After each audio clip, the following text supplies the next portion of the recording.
Bonjour, très chers frères et sœurs. Merci de me recevoir chez vous. C'est encore une fois votre frère, le docteur Raphaël Ekamba. Alors, il y a une chose que je constate, beaucoup de gens ne savent pas pourquoi nous prions. Et alors, je vais vous donner 5 raisons pourquoi tu dois prier. D'abord, je reviens sur le fait que la prière est basée sur une relation. Apprenez à parler avec Dieu comme on parle à un ami, face à face. Qu'est-ce que je veux? Tu sais, le plus important dans la foi, c'est de renouveler la façon de faire, de renouveler ses pensées. Alors, renouveler ses pensées, c'est penser comme Dieu pense. C'est faire les choses comme dans la Bible. Alors, je ne sais pas, mais quand je suis par exemple en Afrique, où je suis, la façon que nous prions en Afrique, c'est toujours très agité, c'est toujours très... Alors, je me pose toujours la question, pourquoi nous faisons ça? C'est pour être concentré. Parce que là, par exemple, je suis en train de parler des choses qui sont importantes. C'est la même chose, c'est comme ça que je parle aussi à l'église. Si tu dors, c'est ton problème. Avant, je priais ou je prêchais et je pensais que tout, c'est non. Mais quand je parle là, je parle comme ça. Et les gens écoutent. Et il se manifeste, le Saint-Esprit se manifeste aussi. C'est la même chose avec la prière. Tu n'as pas besoin de compliquer les choses. Vous savez, keep it simple, stupid. Que ça soit simple, stupide. Tout ce que Dieu fait, c'est un principe, est facile. Quand ça devient difficile, moi je pense que ce n'est plus Dieu. C'est assez Raphaël. Maintenant, les 5 raisons pourquoi nous devons prier. La première raison pourquoi nous devons prier, est-ce que j'avais écrit ça quelque part? Pardonnez-moi parce que, pour que je ne me trompe pas, ok, j'avais écrit. Alors, les 5 raisons, tu peux en ajouter si tu en trouves. Les 5 raisons pourquoi nous devons prier. La première raison, la prière est une puissance. La prière, c'est une force.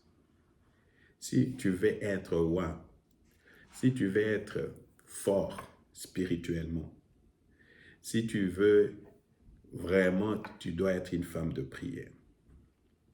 Il faut penser à des gens comme Derek Prince. Il faut penser à des gens comme Watchman Nee. Il faut penser à des gens comme George Finney.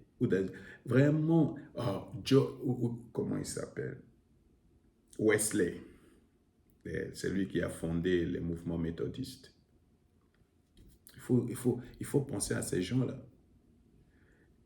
Lui, par exemple, il a dit, John Wesley, lui, il a dit, par exemple, il n'y a rien qui peut arriver sans la prière. Tout arrive par la prière. Alors la prière, c'est quelque chose de tout puissant, très fort. Et c'est pour cette raison que le diable ne veut pas que tu pries. Alors pour cela, il faut lire Jacques chapitre 5, verset 16. La Bible dit, la prière d'un homme juste est très efficace. La prière est une arme spirituelle par excellence. La prière est une arme spirituelle par excellence. Qu'est-ce que ça veut dire? Jésus, la parole de Dieu, énumère les différentes armes spirituelles dans Éphésiens chapitre 6, verset 18. Et la Bible, Paul, pratiquement, termine cela en citant la prière. Priez tout le temps. Priez tout le temps. D'ailleurs, quand j'ai analysé cela, c'est mot prière vient 2 ou 3 fois ou 4 fois dans cette partie de la Bible. Priez, priez, prier. Alors, tu vois, c'est quelque chose, c'est une insistance. Alors, la prière, c'est l'arme par excellence pour détruire l'œuvre du diable. Remarquez, partout, si tu veux prendre possession d'un lieu, tu veux prendre possession d'un territoire, ça va pas arriver par un coup de magie, ça va arriver par le fait que toi, tu es un homme et une femme de prière. La troisième raison pourquoi nous devons prier, c'est que la prière nous aide à harmoniser avec Dieu. L'harmonie dans ta relation de foi avec Dieu. La Bible dit dans Romans chapitre 3, verset 7, deux personnes ne peuvent pas marcher ensemble s'ils ne s'attendent pas. Tu veux marcher avec Dieu? Et la Bible dit, Enoch à marcher avec Dieu. Comment Enoch a marché avec Dieu s'il n'avait pas vraiment il ne parlait pas avec Dieu, il n'était pas en amitié avec Dieu.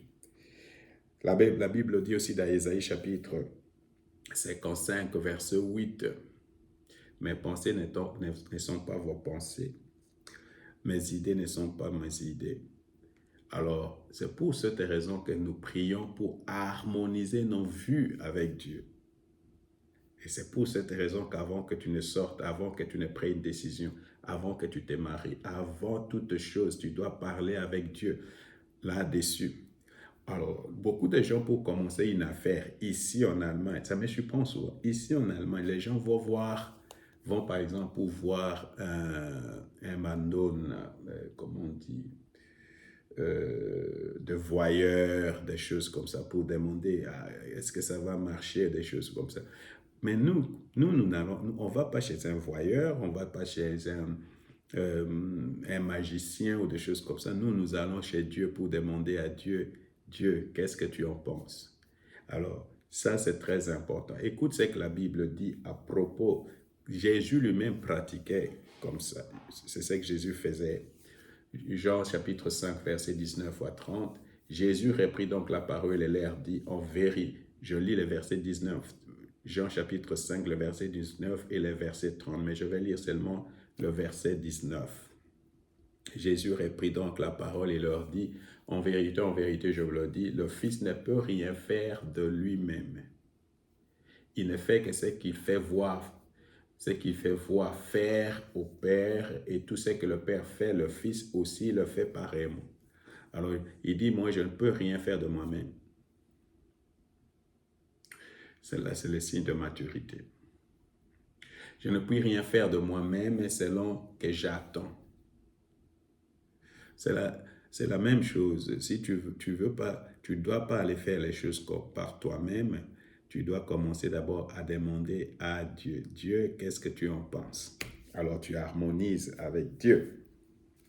D'autre part, la quatrième raison pourquoi nous devons prier, la prière nous aide à soigner notre relation avec Dieu. Tu sais, moi je suis marié, je dois soigner ma relation avec ma femme. Je dois soigner ma relation avec mes enfants. C'est pourquoi je n'ai pas de problème avec mes enfants, je n'ai pas de problème avec ma femme. Alors, surtout pour nous qui prions, nous qui avons vraiment, qui voulons avoir une bonne relation avec Dieu, tu dois faire tout pour ne pas avoir de problème avec les gens. C'est pourquoi la Bible dit, si tu veux prier et tu t'es sous... Ça, je suis en train de citer Marc, chapitre 11. Si tu es en train de prier et tu te rappelles que j'ai un problème avec quelqu'un, c'est quelqu'un-là, ça peut être ta femme, c'est quelqu'un-là, ça peut être ton enfant, c'est quelqu'un-là, ça peut être quelqu'un. Alors, et que tu dois d'abord aller arranger ça. Parce que la prière, d'abord, c'est un problème relationnel.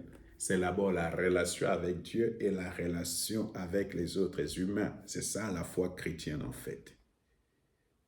Alors, ça veut dire que moi, je dois avoir une bonne relation avec Dieu. Pour que j'ai une bonne relation avec Dieu, je dois aussi avoir une bonne relation avec les gens autour de nous. Alors, la prière nous aide à soigner notre relation avec Dieu. Alors, dans Jean chapitre 15, verset 4, la Bible dit que si nous demeurons en lui, lui aussi va demeurer en nous. Quand vous lisez même Jean chapitre 15, verset 7, si nous demeurons dans sa parole, nous pouvons tout lui donner. Nous pouvons lui demander tout ce que nous voulons, il va nous donner. Alors tu comprends que avoir une bonne relation avec Dieu, pour avoir une bonne relation avec Dieu, nous devons être des hommes et des femmes de prière. D'ailleurs, moi, quand tu viens pour parler avec moi, et je veux savoir si tu es vraiment, tu viens parler avec moi, faire de, comment on appelle ça?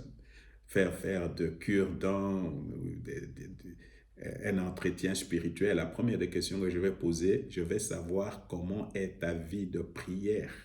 Parce que ta vie de prière révèle ta relation avec Dieu. C'est la même chose quand tu sors de la maison et que tu ne t'es pas douché. Quand tu sors de la maison, tu ne t'es pas brossé les dents. Quand tu sors de la maison, quand tu vas arriver quelque part et tu remarques, oh, aujourd'hui je ne me suis pas lavé. Alors, tes pensées tournent autour de ça. Pourquoi? Parce que c'est quelque chose qui appartient à toi et tu dois vraiment, c'est seulement quand tu vas te laver que tu te sens à l'aise. Tu vois, quand tu vas brosser les dents que tu te sens à l'aise. Alors, il faut que la prière devienne partie de nous-mêmes à, à ce point-là. Et la cinquième raison, la prière est vitale, très importante. Il n'y a pas de vraie relation chrétienne, il n'y a pas une foi chrétienne sans la prière. Sans la prière, ta relation avec Dieu, elle est complètement morte. Votre foi est morte. Alors, si tu veux raviver ta foi, si tu veux donner ta foi de l'élan, sois une femme et un homme ou un homme de prière, tu vas le constater toi-même. Ta foi va augmenter. De soi-même, je ne sais pas comment, mais de soi-même, ça va venir. Pourquoi?